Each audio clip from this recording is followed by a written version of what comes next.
What would possess anyone to seek out the biggest, most powerful snake on the planet, then tempt it to swallow you whole? This is a strange question that I'm reading from this teleprompter, but I will ask my next guest. He's a conservationist who hiked the Amazon intending to become prey for the famed green anaconda. And sure enough, Paul Rosolie and his team found a 20-foot, 400-pound monster large enough to swallow him head first, and it was captured for my favorite channel, Discovery Channel. Take a look.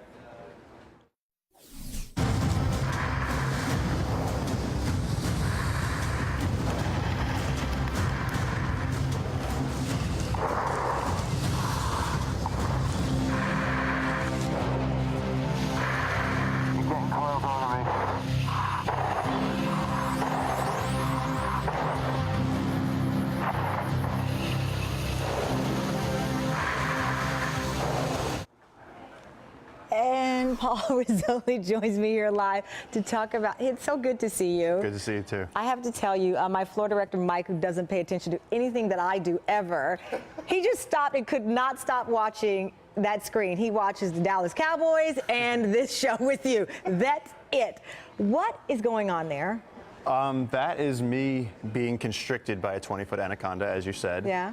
And in the throes of really getting crushed by that snake. Okay, let's start with why. Okay, the reason for why, I work in the Amazon. I work studying anacondas and trying to protect habitat there. And of course, this is a system that provides a fifth of our planet's oxygen. Okay. So it's a crucial system on a global level. Now, researchers and activists have been trying to protect the rainforests for decades. And I've been there watching this habitat decrease and decrease. And we wanted to do something that would really shock people, something that we could grab people's attention with. Now, I'm familiar with anacondas. I've studied them for a while. And this idea came about as a way to get people's attention. And through the show, we're studying anacondas. Yeah. We're doing a massive fundraiser to protect the rainforest. So this is really a way to get people excited about this ecosystem and really to tell people what's going on there, because you can't protect it. You're luring us in by being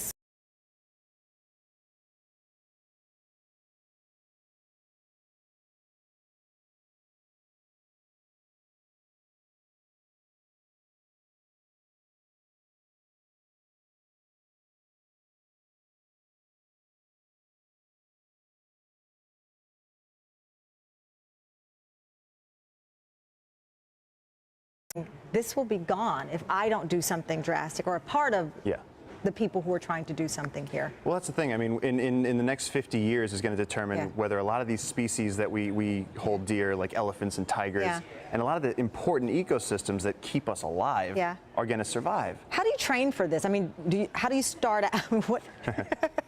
What do you allow to eat you before you work up to an anaconda? You start small. You start small. Oh my God, I don't believe I asked that. So you start small, you work your way up to the anaconda. Are you terrified? No, I mean, for me, I love this species. I'm fascinated by anacondas. No, but you can be fascinated, but were you afraid? No, I wasn't afraid. We took a lot of care to make sure that the suit was strong, that I wouldn't get crushed. And that the anaconda was not hurt. Absolutely. They swallow prey like crocodiles have spikes and claws and teeth. This suit was smooth. Because I asked you, I told you, I saw something on the internet once where the snake tried to eat a little alligator and the snake like ruptured. Yep. That can happen. Burmese python. That really happened. So weren't you worried that you could damage the anaconda? Well, I mean, again, an alligator would have claws on it that would scratch the inside of the snake, and it could have eaten it while it was still alive. So we don't really know what happened there. This suit, we took a lot of care to make sure that the suit was smooth. We had experts on hand.